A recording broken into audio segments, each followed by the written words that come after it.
ప్రేమల వడుడు చాలా ఈజీనే, రూపాయి ఖర్చు ఉండదు.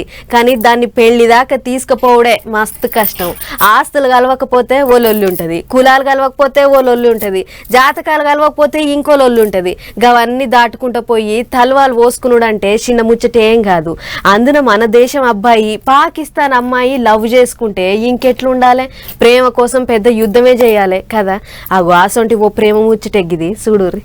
అగ్గ గీవీల లవ్ స్టోరీ ఇంటే అక్కడ అమ్మాయి ఇక్కడ అబ్బాయి అని టైటిల్ పెట్టి ఒక హిట్ సినిమా తీయొచ్చు. అంత గొప్ప లవ్ స్టోరీయా అనంటే అవు గొప్ప లవ్ స్టోరీ వీళ్ళది. ఇంతకు ఏందా స్టోరీ అంటే, ఇగో కలకత్తాలో ఉండేటి సమీర్ ఖాన్ అనేటికి అన్న జర్మనీలో చదువుకుంటుండగా ఓ మల్క ఇంటికి వచ్చిండట. అగో గప్పుడు తల్లి ఫోన్ లో పాకిస్తాన్ కు చెందిన జవేరియా ఖానుం అనేటి గీ షెల్లె ఫోటో చూసిండట. గంతే తొలి సూపులనే మనసు వారేసుకున్నాడు. కట్టుకుంటే నిన్ను తప్ప ఇంకెవ్వలను కట్టుకోను అని ఒట్టు పెట్టుకున్నంత పనిచేసిండు. తీరొక్క తీర్ల తిప్పలబడి అటోలను ఇటోలను అందరినీ ఒప్పించిండు. కానీ సినిమాల ట్విస్ట్లు ఉన్నట్టు గీ లవ్ స్టోరీలో కూడా ట్విస్ట్ల మీద ట్విస్ట్లు పుట్టుకొచ్చినాయి. దేశ సరిహద్దు దాటుదామంటే వీసాలతోటి తిప్పలొచ్చిందట. అటెంక కరోనా కూడా సుడిపెట్టింది.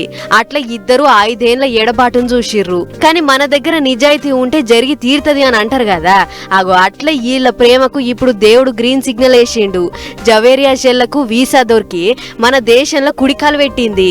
బాజా భజంత్రీల నడుమ కాబోయే కోడలికి ఘనంగా స్వాగతం పట్టిర్రు, ధూమ్ ధామ్ చేసిర్రు.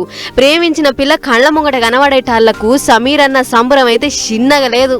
వచ్చే ఏడాది జనవరిలో షాదీ చేసుకునుడేనట. లగ్గానికి వచ్చేటోళ్ళందరికీ బిర్యానీ దావత్ ఇచ్చుడేనట. నిండు నూరేళ్లు సల్లగా బతుకుర్రి.